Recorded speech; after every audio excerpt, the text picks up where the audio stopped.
A king holds the fate of his people in his hands. His decisions can bring peace or war, fortune or ruin. But what happens when the king's mind breaks? What happens when the man who wears the crown is no longer in control of himself? This is not a fairy tale. It is the true, terrifying story of Charles VI of France. His reign began with so much promise, a bright future for a nation tired of war. But a shadow was waiting in the corners of his mind, a darkness that would not just consume him, but would also plunge his entire kingdom into a nightmare of chaos, betrayal and bloodshed. France itself would come close to utter destruction. Imagine a country led by a ghost, a king who is there, but not there. He sits on the throne, he wears the royal robes, but his eyes are empty. He does not know his own wife, he does not recognize his own children. He believes he is made of glass, fragile and ready to shatter at the slightest touch. This was the reality for France under Charles VI. His personal tragedy became a national disaster. Charles VI was never meant to rule so soon. He was just a boy, only 11 years old, when his father, King Charles V, died in 1380. Suddenly, the immense weight of the French crown was placed upon his small head. He was young, full of life, and loved by the people. They called him Charles the Beloved. But a child cannot rule a kingdom alone. The real power in France rested in the hands of four men, the Dukes of Anjou, Berry, Burgundy, and Bourbon. These were Charles's uncles, and they saw the young king as their key to immense wealth and influence. They emptied the royal treasury to fund their personal projects and foreign adventures. In 1388, at the age of 20, Charles decided he had had enough. In a bold and surprising move, he stood before his royal council and announced that he would rule on his own. He dismissed his grasping uncles and brought in his father's old, trusted advisors. The people of France rejoiced. He lowered taxes, reformed the government, and sought peace with England. For a few short years, it felt like a golden age was beginning. The young king was wise, just, and energetic. The future of France looked brighter than it had in a century. But even in these good years, the pressures of kingship were immense. No one knew that this pressure was slowly, silently cracking the foundations of his mind, preparing the way for the terrible darkness that was about to fall. The summer of 1392 was hot and tense. The king was leading his army on a campaign when a shocking event changed everything. A trusted friend and advisor, Olivier de Clisson, was nearly murdered in the streets of Paris. One afternoon, as they rode through a forest, a mentally ill man in rags darted out from the trees, grabbed the king's horse and screamed, "Ride no further, noble king, you are betrayed." A short time later, the true horror began. A young page, drowsy from the heat, accidentally dropped his lance, which clattered loudly against a helmet. The sharp, sudden noise was the spark that lit the fire in the king's brain. Charles's eyes went wild. He drew his sword and screamed, "Forward against the traitors! They wish to deliver me to the enemy!" He believed he was surrounded by assassins.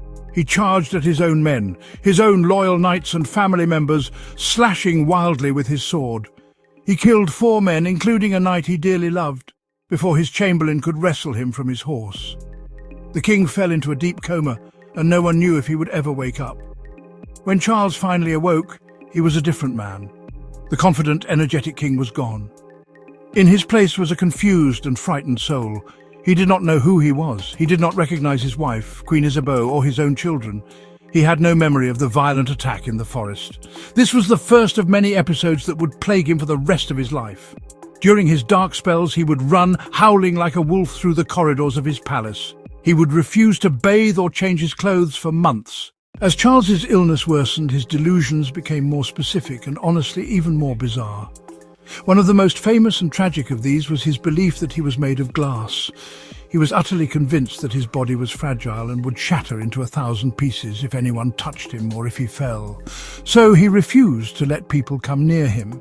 He even had special iron rods sewn into his clothing to prevent his brittle limbs from breaking.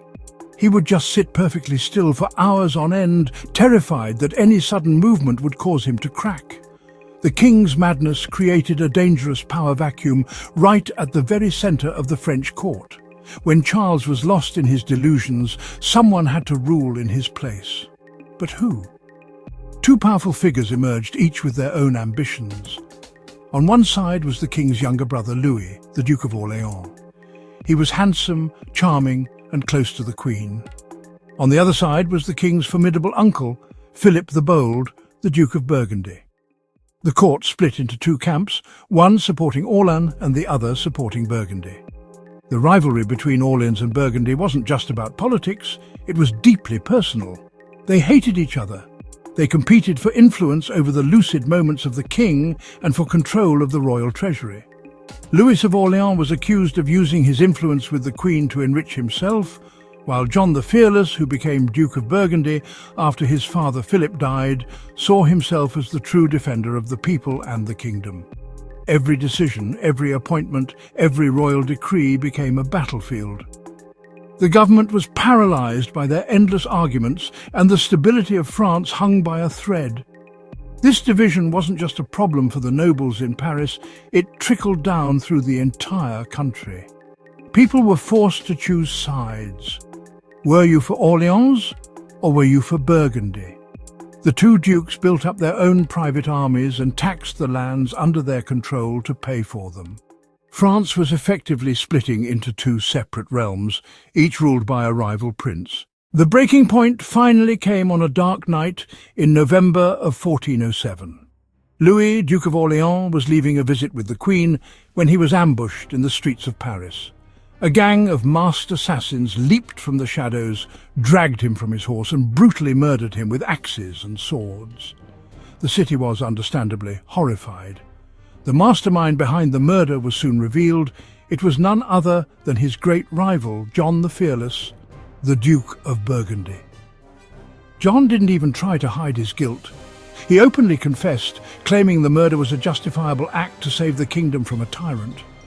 This single bloody act of violence was the spark that ignited a full-blown civil war. The supporters of the murdered Duke of Orléans were outraged. They rallied around his son, Charles of Orléans, and his powerful father-in-law, Bernard, Count of Armagnac. This faction became known as the Armagnacs.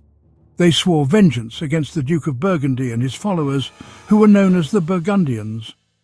The personal feud between two men had now exploded into a war that engulfed the entire nation. France was torn in two. Families were divided, towns were besieged, and the countryside was ravaged by armies loyal to one side or the other.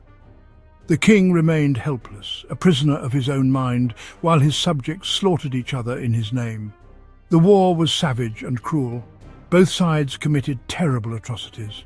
The Burgundians, who controlled Paris, orchestrated massacres of suspected Armagnac supporters in the city streets. The Armagnacs, in turn, laid waste to the lands around Paris, burning villages and killing civilians. The chaos was the perfect opportunity for England's new king, Henry V, to renew the old war. Seeing France weak and divided, he landed his army in 1415 and won a stunning victory at the Battle of Agincourt, wiping out a huge part of the French nobility. The English invasion made a terrible situation even worse. Instead of uniting against their common enemy, the Armagnacs and Burgundians continued their private war, sometimes even making secret deals with the English to gain an advantage over their French rivals. In 1419, another shocking murder occurred.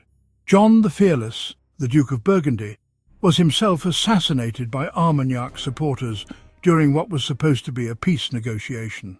The endless cycle of murder and revenge pushed the new Duke of Burgundy, Philip the Good, to do the unthinkable.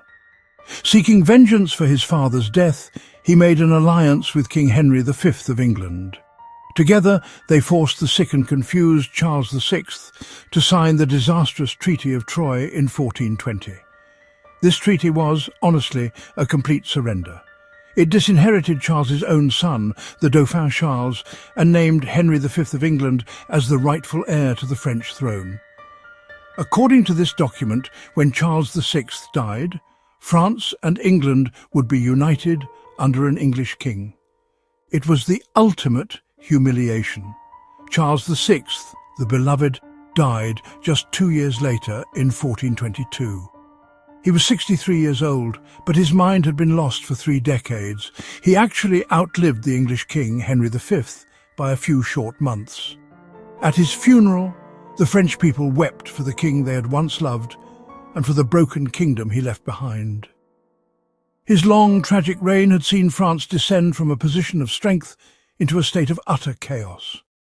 The country was split in 3, one part controlled by the English, one by the Burgundians, and one by his outcast son, the Dauphin, who still claimed to be the rightful king. The future of an independent France looked, well, impossibly bleak. The legacy of Charles the Mad was one of devastation. His illness had created a power vacuum that unleashed the worst ambitions of the French nobility, leading to a brutal civil war that crippled the nation. This internal weakness allowed England to conquer huge parts of the country and nearly extinguish French sovereignty altogether. The king, who thought he was made of glass, had watched his kingdom shatter around him. It would take years of struggle, sacrifice, and the unlikely emergence of a young peasant girl named Joan of Arc to begin the long and painful process of putting the pieces of France back together. Yet, in the end, France did recover. The Dauphin, crowned as King Charles VII, slowly but surely pushed the English out and reunited his kingdom. The memory of Charles VI's reign, however, served as a dark warning for generations to come. It was a terrifying example of how the fate of millions could depend on the sanity of a single individual. The story of the king who lost his mind is more than just a strange tale from the past. It is a powerful lesson about the fragility of order and the terrifying speed at which a nation, like a man, can fall into darkness.